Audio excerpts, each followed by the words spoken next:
ഞായറാഴ്ചയാണ്. ഇന്ന് ഗുരുവായൂർ അമ്പലത്തിൽ കല്യാണ മാമാങ്കമാണ്. 444 കല്യാണങ്ങളാണ് ഇന്ന് ബുക്ക് ചെയ്തിട്ടുള്ളത്. സ്പോട്ട് ബുക്കിംഗ് ചെയ്തിട്ടുള്ള കല്യാണങ്ങൾ 15 എണ്ണമാണ്. പുലർച്ചെ 3:30-ക്കാണ് ആദ്യ മുഹൂർത്തം നടന്നത്. അതോടുകൂടി കല്യാണ ചടങ്ങുകൾക്കെല്ലാം തന്നെ തുടക്കമായിട്ടുണ്ട്.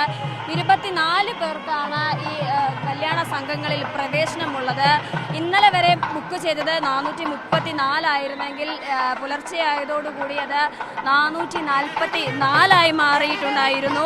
കല്യാണ സംഘങ്ങൾ മുഹൂർത്തത്തിന് മുൻപേ തന്നെ മേൽപ്പത്തൂർ ഓഡിറ്റോറിയത്തിന് സമീപമുള്ള കൗണ്ടറിൽ നിന്ന് ഒരു ടോക്കൺ എടുക്കണം. ഒരു സംഘത്തിൽ ഒരു ഫോട്ടോഗ്രാഫർ അടക്കം 24 പേർക്കാണ് പ്രവേശനമുണ്ടാവുക. ഇവർക്ക് പ്രത്യേകമായിട്ടുള്ള ഇരിപ്പിടമൊക്കെ ഒരുക്കിയിരുന്നു. മുഹൂർത്ത സമയത്താണ് ഇവരെ മണ്ഡപത്തിലെത്തിക്കുക. കിഴക്കേ നടപ്പുരയിൽ ഒരു വിവാഹം കഴിഞ്ഞതിന് ശേഷം ദീപസ്തംഭനം, അതിനുശേഷം തെക്കുമുറി ഭാഗത്തുകൂടി പോകണമെന്നുള്ളതൊക്കെയായിരുന്നു നിബന്ധനകൾ. അങ്ങനെ വളരെ അല്ലെങ്കിൽ സമാധാനത്തോടു കൂടി വലിയ ആശ്വാസത്തോടു കൂടി വിവാഹങ്ങളെല്ലാം തന്നെ ഗുരുവായൂർ അമ്പലത്തിൽ ഇപ്പോഴും നടന്നുകൊണ്ടിരിക്കുകയാണ്.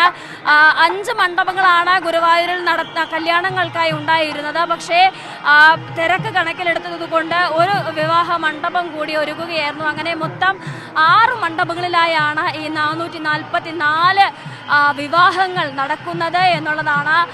എങ്ങോട്ട് നോക്കിയാലും അണിഞ്ഞൊരുങ്ങി സുന്ദരന്മാരായി വലിയ പ്രതീക്ഷയോടുകൂടി അല്ലെങ്കിൽ ആശ്വാസത്തോടുകൂടി ഒരു പുതുജീവിതത്തിലേക്ക് കടക്കുന്ന വധൂവരന്മാരെ എല്ലാവരുടെയും മുഖത്ത് സന്തോഷം, സമാധാനം, അങ്ങനെ വലിയ ആശ്വാസത്തിൻ്റെ ഒരു സമാധാന നാടുകൾ അല്ലെങ്കിൽ വലിയൊരു വലിയ പ്രതീക്ഷയുടെ മുഖഭാവത്തോടു കൂടിയാണ് എല്ലാവരും ഉണ്ടായിരുന്നത്. അങ്ങനെ നിരവധി ആളുകളുടെ 444 കല്യാണങ്ങൾ ഗുരുവായൂരുടെ ചരിത്രത്തിൽ ഇത് റെക്കോർഡ് കല്യാണമാണ് എന്ന് തന്നെ പറയാം. അനീഷ് കാനങ്ങാടിനൊപ്പം ഷീന മാർട്ടിൻ, മീഡിയ 1 തൃശ്ശൂർ.